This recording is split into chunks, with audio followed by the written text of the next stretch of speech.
If you are watching this video, then that means that God has a blessing for you because you're about to be blessed. So I'm going to give it to you straight, all right? You have probably been struggling. You have probably been trying to figure out your life. You've probably been feeling alone and that better is never coming. And what I want to share with you today is that God is in control. Now, how can I say that? Well, over the past month, my wife and I, I've gotten a new job, so we've relocated. But as we have relocated, before we moved, we noticed that there was an issue with our house, with the floor. It was wet. We had somebody come and take a look at it, and then we learned that we had a leak under the concrete slab. So, as the people were pulling up the carpet from the living room, they saw that there was a crack in the foundation. So remember, leak number one. So then a guy came out to check the foundation, and he said the foundation is bad. It's cracked. It will not pass inspection. Okay? At this time, they're movers, by the way. There are movers at our house. They're movers at our house. And so at the same time they're movers at our house, we have the insurance adjuster. So the guy from insurance is at our house looking at all the water damage from the leak. And we also have the guy coming. He's at the house talking to us about our foundation. All at the same time, by the way. Knowing that we're about to move in a couple days. And we're expecting our third child. Hello. Come on. Have you ever felt like better is never coming? Or that you just can't get ahead? Well, I'm here to tell you is the good thing is about us is our situations change, but God does not. Because you serve a personal God, a God who cares for you. Now, the issue about that some people believe is that, oh, well, God cares for me, so nothing bad will ever happen. Nothing bad will never, ever happen. And what I would love for you to do, if that's the case, I would love for you to go through the Bible and show me where Jesus never suffered.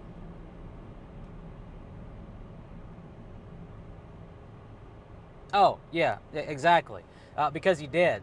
So the fact that you are going through a difficult season does not mean that God doesn't love you or care about you. It all depends on your perspective, on your situation. And it's like a marathon. If I've never ran a marathon, but I do know that it would not be very wise for me to come up and try to run a marathon tomorrow. That would be dumb. Why? Because I'm not prepared. In the same way, take it in life of if you aren't spending time with God, then how do you know who He is? If you aren't spending time with God, then you can feel as if God is absent, or you can feel that God is not working. But if you are not spending time with Him, then how do you know Him? So what I would encourage you to do is to just remember, again, that you are not alone, that you are also going through things. We're all going through things. But the biggest point of this is to stay grounded. Keep the faith. Don't give up. Well, why do you say that, James? Well, because it's hard. Life is hard. And yes, it's true. Nobody is going to save you. I know you've heard it many times and you probably don't like hearing that. But it's true. Nobody's coming to save you. Why? Because people are struggling too. And so whenever I flunked out of college and I moved back home with my mom, I felt so embarrassed. I felt so low. I couldn't believe it. I couldn't believe that I had wasted such an opportunity and that I had to dig myself out of this hole. Now, sure, I asked God for help, but you also got to put some hustle into it. You got to do the work. Pray like it depends on God and do the work like it depends on you.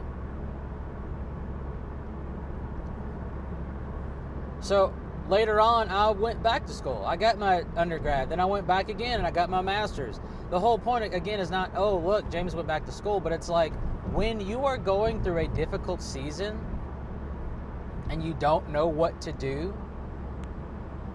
remember your boundaries. Remember your foundation. Remember your values. Remember who God is. And a good friend, he told me, he said, James, when there's a time to where you don't know what to do, just do the next right thing. Just do the next right thing. So even right now, if you are struggling in your finances, or maybe you're feeling unfulfilled in life, maybe you're not spending enough time with your spouse, maybe you've been avoiding spending time with your kids, maybe things aren't going that well at work, and maybe you're looking to transition to a different career.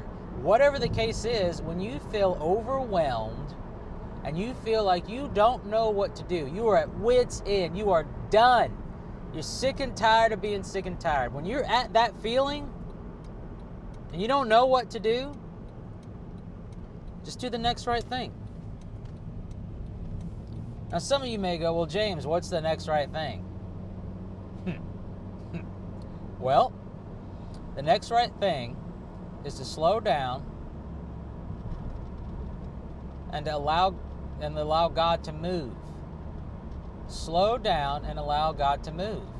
Because sometimes you're so busy trying to fix your own problems that you're actually telling God, like, hey, but why don't you move to the side while I fix this problem?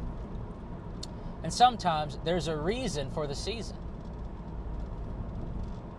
So you need to understand what season are you in. And a good way to do that, I call it the slant method. It's my 5-step framework for a lot of different things, for critical thinking and problem solving, just about any or every solution. But the slant method is the S is a signal. What's the signal that you are sensing from God? What is God teaching you in this moment of pain, in this moment of suffering, in this moment where you feel like better is not coming? What's the signal? Number 2, look, listen, and learn. As you're going through this signal, you need to start recognizing what is a pattern that's happening here. What's been happening here? What's the pattern? Is this self-inflicting? Is this something that I need to learn with my patience? Do I need to be more patient, more loving, more caring? God, what are you doing in this season? Help me be aware. Look, listen, learn. So the first one, what's the signal? The second one, look, listen, learn. Third one, part of the slant method, is the A, aspire. Begin to dream about what would this situation look like if things were different. So I remember when I flunked out, I was like, man, I need a job. You know what I'm saying? I need a job. And I start realizing, well, I played drums at my church when I was 18, 19.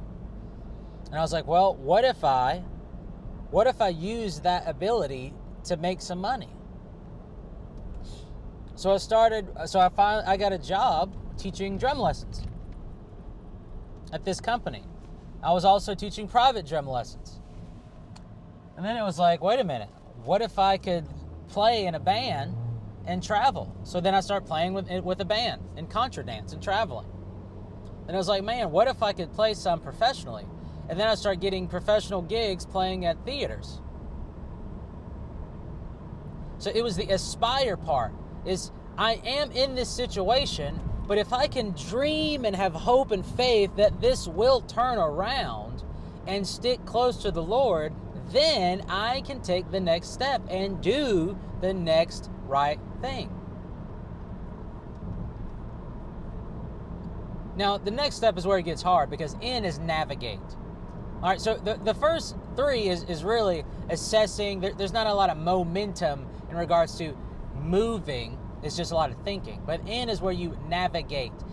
How do you start to move in a season where it feels like nothing is moving. The truth is you have to transition those thoughts from scarcity mindset to abundance mindset. And this isn't a woo-woo thing, but it's, can you have godly thoughts during a messy season? Can you have godly thoughts during a messy season? So even as our house, like right now, our house, the foundation just got fixed. They had to rip up all the flooring, so we got to find somebody to put all new flooring down. We got to get somebody else to put the deck, to fix our deck. Then we got to put it on the market. Then we got to right. I can think, oh my gosh, this is so much. Oh, this will never get better. Man, why did this have to happen right when we move? Oh my gosh, like I can think that, but it's not going to serve me. It's going to serve the problem. Negative thinking serves the problem, not the solution. It serves the problem and not God.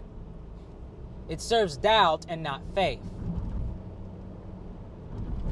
So instead of thinking like that, this is where the T comes in slant method. So you feel the signal, you look, listen, and learn, you aspire, you navigate through those challenges, changing your mind, changing your thinking to be more godly as you move. And then the T is to transform. Go out and do the thing that God has called you to do, even when you face opposition, even when you face challenges, even when it feels completely impossible, you transform. Not by your power, but remember, through God's power, through His love, through His grace. So, what do you do, James, when you're in a hard season and you feel like better is never coming? You give it to God and you keep chugging along. You give it to the Lord and you don't look back. You feel the signal. You look, listen, learn. You aspire. You navigate. And you transform. I hope this was a blessing to you. May the Lord bless you, and remember, you are one slant away from changing your life.